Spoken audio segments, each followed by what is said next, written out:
Oh, so you believe in psychics, do you, Gavin? Well, I don't know. I happen to have a little bit of the sight. Let me see what's in these Earl Grey leaves here. I see unemployment in your future if you don't stop dicking around and get these promos cut. Ass. The following podcast contains... Ooh, all that foul language. Explicit language.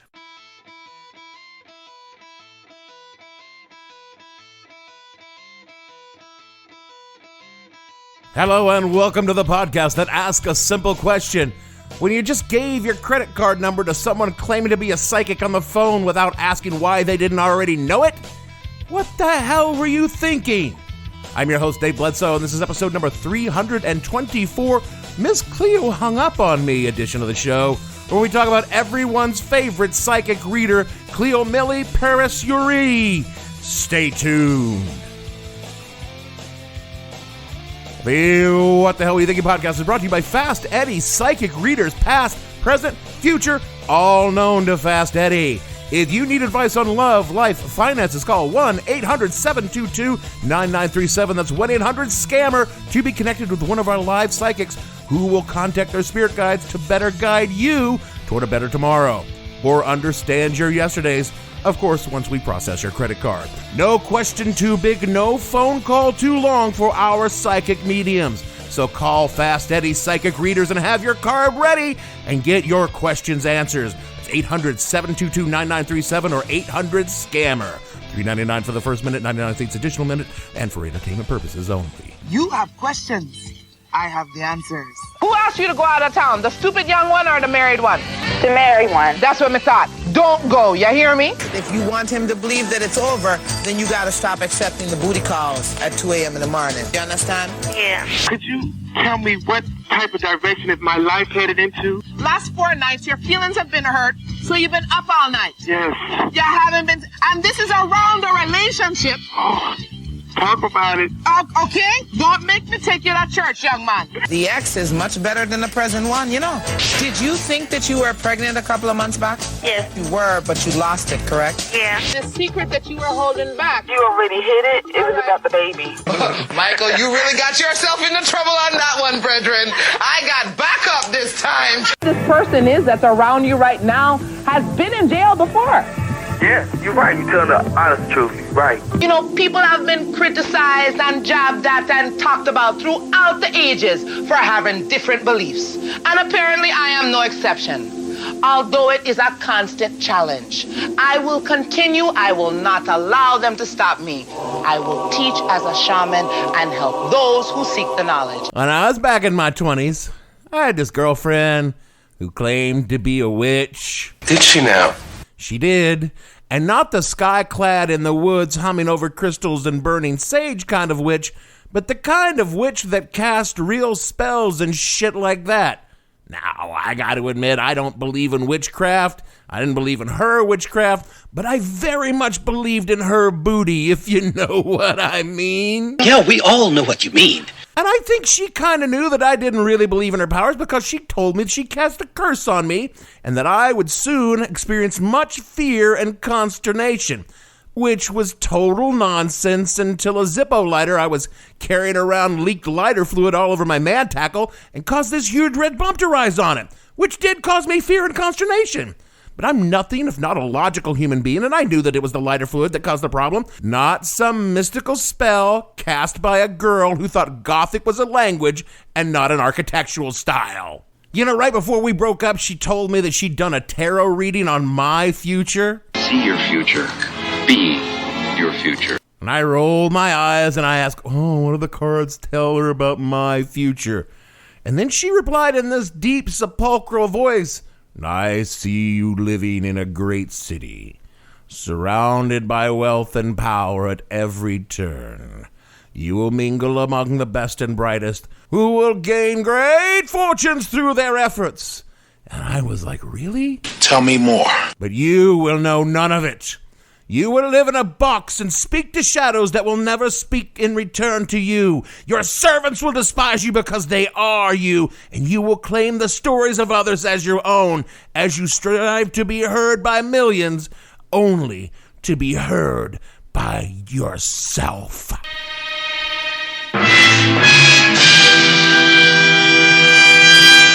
which I admit sounds scary as hell, but come on. She couldn't have got that by looking at some cards, and fucking podcasts weren't invented for at least another 10 years after she said that. What a joke.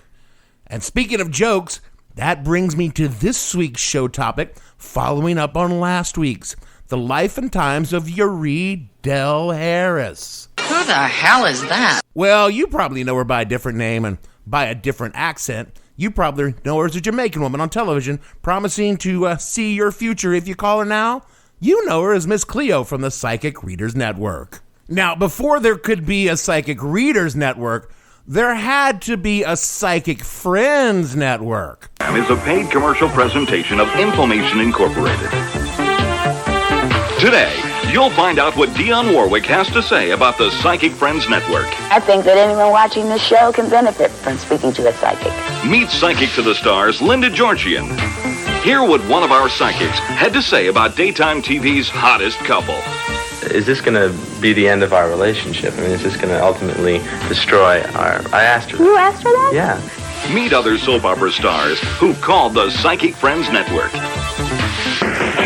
Psychic Friends Network married two great American institutions, the Ripoff 900 number and the Ripoff infomercial with soap opera stars, and gave birth to a demon child of mid-afternoon and late-night commercials that preyed on the kind of people who watch television in the middle of the day and late at night, i.e. women stuck at home with their shitty kids, and her husband who stayed up late at night drinking to avoid spending time with his wife and shitty kids.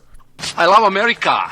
Dionne Warwick, yes, that Dionne Warwick. Things got rough for Auntie D in the late 90s. They must have. Dionne would sit on the couch with a psychic named Linda Georgian, who in her 2012 obit was described as an internationally renowned teacher, author, broadcaster, public speaker, and intuitive. What does that even mean? And purported to answer the questions of callers to the Psychic Friends Network, even though they were previously recorded actors. Should you be dumb enough to call the number that flashed on the screen during the infomercial, you would be shunted to one of the friends, meaning some poor person in Pomona who would try to keep you on the phone for about 6 hours.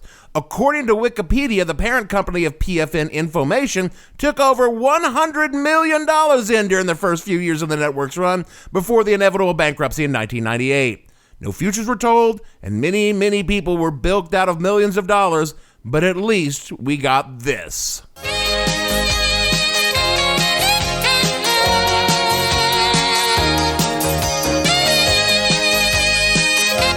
It's time for Christopher Walken's Celebrity Psychic Friends Network. Hello, I'm Christopher Walken. And welcome to Christopher Walken's Celebrity Psychic Friends Network. Right around the time Auntie D's Psychic Friends Network was folding, a new psychic network was beginning to run ads everywhere. The Psychic Readers Network was just the Friends Network with a slightly altered plan. They offered you a free reading, but before you could get that free reading, you gave them your credit card number, you know. Just in case. Then you would go into a queue waiting for your reader to pick up, all the while you were charged as though your reading was in progress. Not that they told you that, of course. Your psychic reader would then conduct your reading, employing every trick in the book to keep you on the phone as long as possible, which was how everyone but you made money. The scam wasn't new or even interesting, but the spokesperson was Youree Harris, or Ree Harris, or Youree Cleo or Youree Harris, or Ray Del Harris, or Cleo Paris Youree, or Cleo Harris. You know, you can really tell the legitimacy of a person by how many aliases she has. It is known. It is known. Was not Jamaican. What? What? No. In 1962, into, according to her, a Caribbean family. Now, according to Harris in a 2012 article on Vice.com, that high-end boarding school was where she learned her craft. Quote, I come from a family of spooky people. I don't know how else to say it. I come from a family of Obeah, which is another word for voodoo. My teacher was Haitian. a mambo from Port-au-Prince. And I studied under her some 30 years and then became a mambo myself. Ladies and gentlemen, this is Mambo number 5.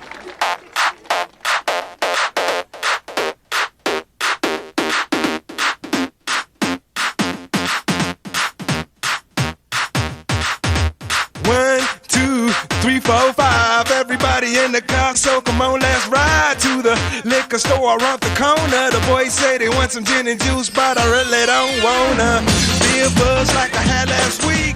I must stay deep, cause talk is cheap. I like Angela, Pamela, Sandra, and Rita. And as I continue, you know they're getting sweeter. So what can I do? I know I should apologize for that. It's just that I'm not sorry in the least. Continuing from Vice. So they refer to me as a psychic because the word voodoo scares just about everybody. So they told me, no, we can't use that word. We're going to call you a psychic. I said, but I'm not psychic, unquote. But the truth to be told is it's hard to find, much less confirm, anything about Harris prior to her appearance as Miss Cleo on the commercials. The Seattle Post-Intelligencer dug up the most on her in 2002 in an expose that tells us how Miss Cleo became Miss Cleo. Quote, before Miss Cleo became the slick star of the Psychic Readers Network, she was a playwright who debuted a likely prototype for her island shaman persona here in 1996. Back then, she was known as Youree Harris and had written a play called For Women Only. In it, Paris played a Jamaican woman named Cleo. Along with For Women Only, Paris produced and performed in 2 other plays in Seattle with the Langston Hughes Cultural Arts Center in 1997. But then, Miss Cleo left town with a trail of debts and broken promises.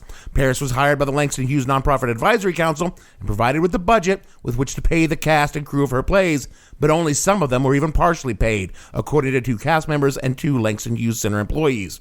She made separate arrangements with the performers and cast and crew and apparently did not pay them. Paris also inappropriately charged various supplies and services to the advisory council, he said. Efforts to recover the relatively small amount of money, no more than a few $1,000s according to the center, were not deemed worth the trouble, unquote. Yeah, Miss Cleo built a small nonprofit community theater for a couple of $1,000, stiffed the actors who performed in the plays she did, and tried to sell them a book she had written called Keeping It Real, A Practical Guide for Spiritual Living. She spun wild tales about attending the University of Southern California as an arts major. She didn't. And claimed that she was in constant pain from sickle cell anemia or maybe bone cancer. She wasn't. And it was her medical bills that were keeping her from paying the performers. But don't worry, she would get them the money soon. She never did. Indeed, she would disappear in the middle of the night, never to be seen again in Seattle until she showed up in Miss Cleo, a character they had watched her craft on stage in Seattle. Harris, glossing over all of that, claims that she became Miss Cleo by answering an ad seeking telephone operators in Florida and found herself auditioning for a TV commercial playing a character that was already named Cleo. She claimed that she was paid around $1,700 for the commercial and then was set up with a phone line and was paid a set amount for call, and that was the limit of her involvement in the company that ran Psychic Readers. She was paid for her commercials, but had zero involvement with the parent company of PRN. Yeah, I'm supposed to believe that. Yeah, but a lot of you are willing to believe that some phone psychic can tell you their future, so I don't know. This is probably a good time to go into how exactly being a phone fortune teller works. By bullshitting. Correct, but you had to bullshit in just the right way to extract the most money from each individual call. The people that you talk to on the phone that are claiming to be psychics just answered a newspaper ad to be phone operators, and once they did and were accepted, and they were almost always accepted, the parent company would have a new phone line added to their house. Again, this was after that service got dirt cheap, and that phone line was just for your readings. You set your own hours and were paid a percentage of every call you took. It sounds like easy money, and for some people it was.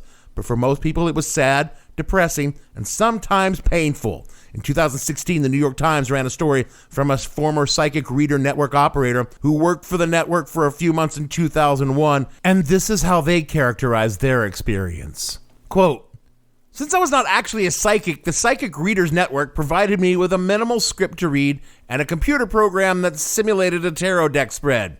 I used neither. It worked better to make it up as I went along. Often I slipped into one of a few personas I had invented to make myself feel more authentically magical. Sometimes I was Cassandra, a husky southern belle who called everyone honey child. Other times I was Gabriel, a fey mystic with an accent that I imagined sounded Frenchish. People seemed to like Cassandra best, but I could never keep up her for more than a call or two. She made my throat sore, and I expected callers to see through my act, but mostly they dialed in, ready to believe. Anyway, it turned out I wasn't such a bad psychic. 2 years as a sub-mediocre liberal arts major had made me an expert at fraud. The key was to just toss out a bunch of free associations and hope that one of them hit. Our customers were desperate and sad. They were being evicted. They were about to lose custody of their children. They were lonely enough to pay by the minute to chat with a stranger. The fact that the stranger was me began to seem cruel," unquote. And that is the secret of being a telephone psychic. Mumbo-jumbo, vague affirmations, generic statements mixed with a veneer of mystical-sounding bullshit, and you could stretch a call into 30 minutes to an hour if you were at all comfortable with defrauding the customer. For your effort, you would earn around 20 cents for every dollar made on the call, and the remainder went to the network. That doesn't seem fair. Life rarely is, but the work was flexible. You could do it in your underwear, and as long as you didn't think about what you were doing, it was easy money. And it wasn't as dirty as working in phone sex, but if you think about it, you kind of were working in phone sex since you were definitely fucking the customer. In 2002, the wheels finally came off for the Psychic Friends Network. The Federal Trade Commission launched an investigation into the company for a variety of allegations. Did not see that coming. Including, according to their press release at the time, quote, "deceptively misrepresenting their advertising that a reading will be provided at no cost through their agents, misrepresent the cost of the calls by claiming the consumer's free minutes have not expired, that the consumer had been awarded additional free time, or that the consumer will not be charged while on hold, falsely represent that consumers are legally required to pay for services, even though in many instances no such legal obligation exists, and engages in unfair practices by frequently and repeatedly calling consumers, including consumers who had previously indicated that they did not wish to receive such calls, and by failing to provide consumers with a reasonable method to stop such calls, failing to make required cost disclosures in their advertisements, and diluting the disclosures that they do make with contradictory statements, and threatening to report adverse information to credit reporting bureaus without first conducting an investigation of billing errors," unquote. Oh, you naughty, naughty boys. The parent company was hit with an injunction and a lawsuit filed in federal court in Florida, where the parent company was located, and they would eventually settle out of court for $500 million, pay $5 million in fines, and the Psychic Readers Network was finally shut down. You know who got out of there scot-free? All right, baby cakes, and what question you have for Cleo today? That's right. No charges were ever filed against Harris. Indeed, she would spend the next few years engaged in legal battles against the parent company of the network over her using her Miss Cleo persona in other ventures, like the video game Grand Theft Auto. And she claimed in court documents to be nothing more than an actor playing a role as the public face of the company. And indeed, they defrauded her as well. Again from Vice, quote, "Let me tell you, I'm going to quote you the number from the FBI. They were pulling down, using my face and talent, $24 million a month for 2 years straight. For the first 30-minute infomercial I did for them, I made $1,700, and for the 2.5 days on set, I had a bad contract, but everybody else thought I had more money than God, and my response usually was, well, God's a poor son of a bitch. And still now, people believe what they want to believe. So they say I still have money. I want to know where it's at, unquote. Either way, Miss Cleo sort of dropped out for a little while until in 2006, she popped out of obscurity and came out as a lesbian, telling the Advocate, quote, "Things aren't sagging too badly. I still look pretty decent, and I'm faced with the second half of my life. I've been out to 2 clubs in the area in the last 3 years, and I got mad love. They said, Miss Cleo, we love you. How do I take back my power?" I said, take it back by stepping up to the plate. And you know what? This is me. I don't want to hide. Fear only impedes your journey. There is Miss Cleo, and now it's going to be Miss Cleo is gay, and I'm not sure how it's going to look, but as much bad stuff has been said about me up till now, what's another slur, unquote. Okay, we believe you. Harris continued to provide what she called spiritual counseling as a voodoo priestess as Miss Cleo until her death from cancer in 2016. She charged her clients up to $100 an hour for counseling and operated a website, therealmisscleo.com, connecting potential clients with her personal services in her Florida hometown, claiming, quote, "She's become a household name simply by sheer force of her psychic gifts, which she honed since she was a little girl in the Caribbean," the company's site advertised at the time. Born in the Trelawney section of Jamaica, Miss Cleo says she noticed at a very young age that she had unique talents, unquote. What a bunch of fucking bullshit. It's impossible to say how much Youree Harris had to do with the creation of the Miss Cleo phenomena of the late 90s, and how much the parent company of the Psychic Readers Networks paid her to be the public face of the company, because the company settled out of court, paying fines and forgiving outstanding debts of its callers to the tune of $500 million, so there wasn't actually a discovery process. The state of Florida pressed charges against Harris, but they were dropped when the state attorney general pursuing them lost re-election, and then they were dismissed by the new AG. So the real story of Miss Cleo was lost to us. The truth remains as unknowable as the stars she pretended to read, and the facts of her life as bullshit as the fortune she told. And if I had to guess, I would say she didn't get rich from the deal she cut with PRN and the parent company, because underneath it all, Miss Cleo was a small-time con artist who got extremely lucky with a single con and rode that little bit of luck on her con until the day she died. Was she a criminal? Sure. I mean, she was a small-time criminal compared to the parent company, but a criminal nonetheless. Now you're just being mean. Think about it. Psychic Readers Networks was just another scam hotline amongst thousands of others before Harris arrived as the face of the company.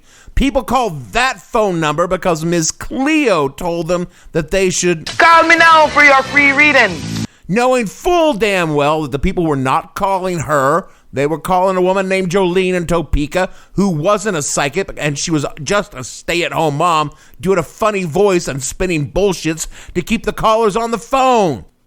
And people did call her to the tune of hundreds of millions of dollars over the 9 years the company was in business, and that she did ads for them. The Florida Attorney General who filed charges against Harris told Slate magazine in 2002, quote, "She crossed the line for being an ignorant spokesperson. She signs their correspondence. Her name is on every document, and her voice is on all phone solicitations. She embodies the company," unquote.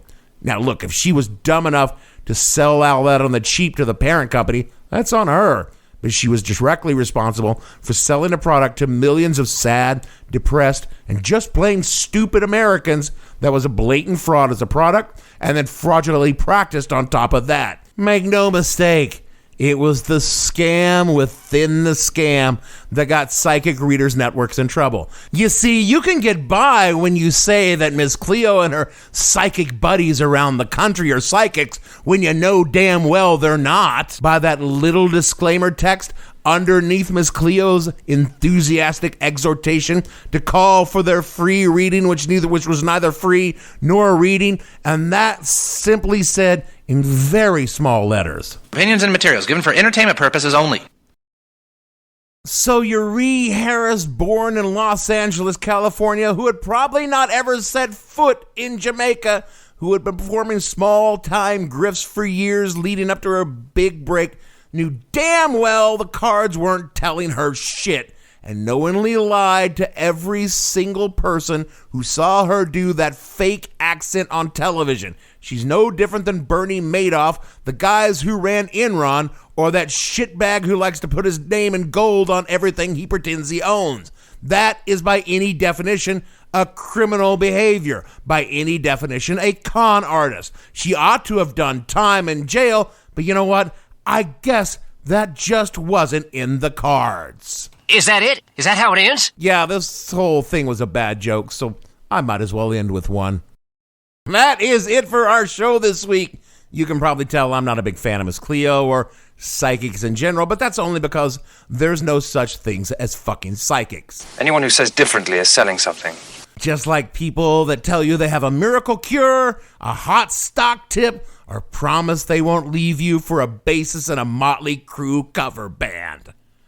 Sorry, I don't think I've gotten over that yet. Speaking of shitty recreations of shitty content, rate and review the show wherever you get your pods. It helps others find the show, hear it, and realize that my voice is just not high-pitched enough to cover Too Fast for Love.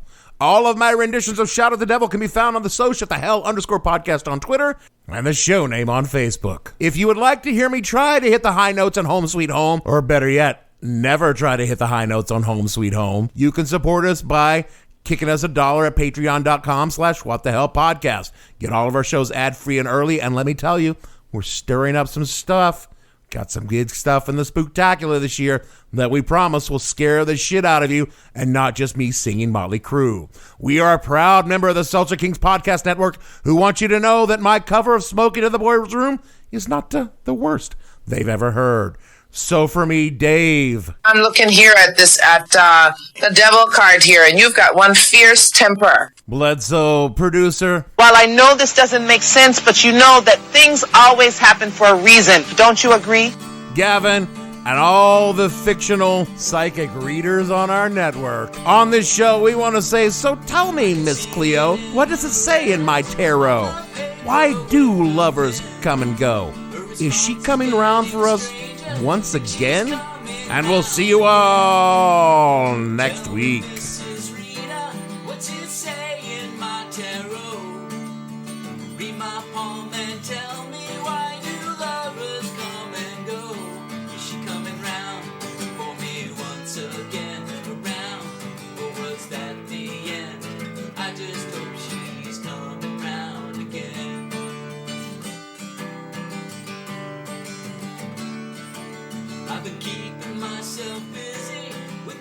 What the Hell Were You Thinking stars Dave Bledsoe and features Gavin St. James and several fictional minions. The show is produced by Kimberly Steele and a part of the Seltzer Kings Podcast Network. You can find more information on the show on their website, whatthehellpodcast.com, or on Twitter at @thehell_podcast, or on Facebook as What the Hell Podcast. Thanks for listening. I have no ending for this, so I take a small bow.